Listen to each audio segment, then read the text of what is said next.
Hi, my name is Ian, and today I will be doing another review, this time of my Maparam Alto C. Now, this is a 12-hole ocarina, 2 holes on the bottom, 10 on top. Of course, the sub-holes are on the index and major finger of the right hand.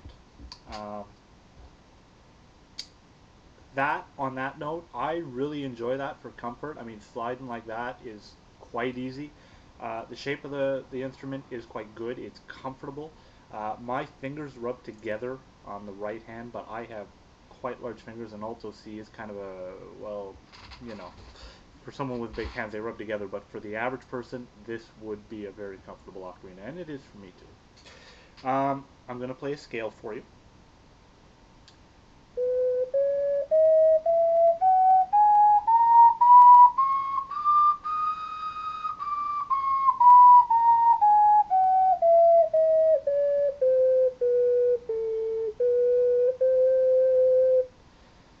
Um, I guess the first thing I would say is when the reason I got this Maparam is I spend a lot of time on the Ocarina Network and Ocarinas United, which are two Ocarina forums online, and there are a large following of Maparam users who just swear by them. I mean, they are very good ocarinas, and I wanted to try that.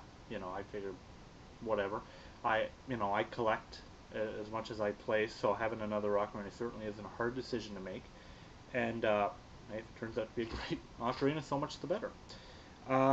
This one, I'm going to say I'm a whistler. I play Celtic whistles, and in that instrument, having some chip or some air in the tone is absolutely normal and intricate to the instrument. I never understood ocarinas as being an instrument with that characteristic, but this one does. It has some character, some texture to the tone. Of course, you blow harder as you go up. You have to. The high notes, you have to blow harder than the low notes to get them to sound properly. Um, but through the top of the range all the way down to the bottom, there is a texture. And to kind of back that up, I don't know that you can see that very well, but the finish has a kind of a rubbed finish to it. I mean, it definitely looks handmade. And the texture, I mean, I suspect that in large part it's due because of that, because it has that same type of feel to it. It's not perfect. It's meant to have a rustic feel. Uh, Along those lines,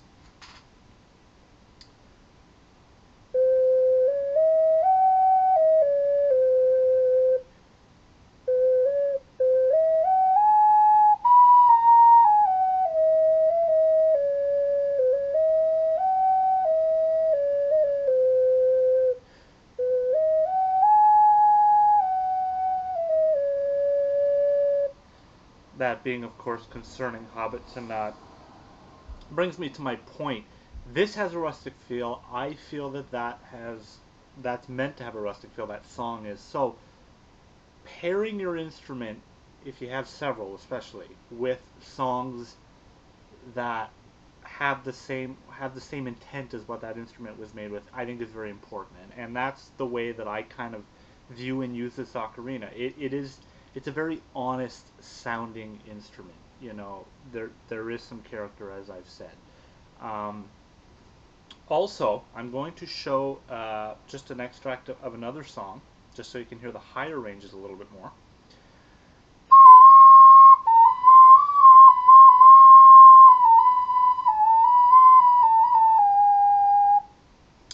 That, of course, being an extract from the Gerudo Valley theme from the Ocarina of Time. Um, when I first got this, I thought it was too airy on the high end. After having played it, there is a learning curve. I'm getting better at it. The notes are coming out clear, and I think the texture that I was hearing that I wasn't expecting was contributing a lot to my opinion that they were airy. It's because they're airy and they're textured. So where I was expecting ocarinas to sound clean as day, that's where this one came across as a little suspect. But it is a good ocarina, it really is. The tuning is impeccable, especially the subholes. They change the pitch the way subholes should, not like some ocarinas I've played. They just don't. The tuning is If it happens to be in tune, fantastic. But a lot of makers, well, some makers, the subholes are a little suspect. These are very good. Also, the case. This is the case website for you if you're interested. This is something you'd bring to war with you. If you see that padded flap in the middle, and then each side is very padded as well. Also, the size of the case, I mean, really substantial. I mean, if you were to wrap your ocarinas, especially the Alto C range, something roughly this size, in something protective so that they're not banging together in the case, you could probably fit 4 of these in there easily. And credit to Mr. Min-Soo Kim, who was a craftsman of these, for being a visionary, I guess. Even if you don't have many Maparams, well, it's a very convenient case to carry a bunch of ocarinas around, frankly. Also, a note, and I want to emphasize this, you buy these directly from Korea. I'm in Eastern Canada. The shipping was $30 US. It got here in 4 days. I don't get stuff from the US half the time in 4 days, and it's a lot closer, as you might suspect.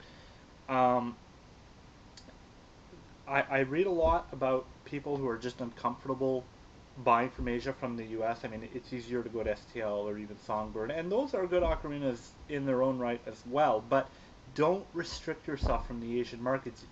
I mean, I had that kind of sentiment too before I bought this, but after the experience with the Craftsman and the shipping, you really have nothing to be afraid of, and frankly, if you do that, you're frankly just cutting yourself off from some potentially very good instruments. Don't do that if you can let yourself get away with it. Again, positive experience all around. One last thing before I say goodbye. This has the ability to bend the pitch quite well. I'm going to just let the ocarina talk for itself.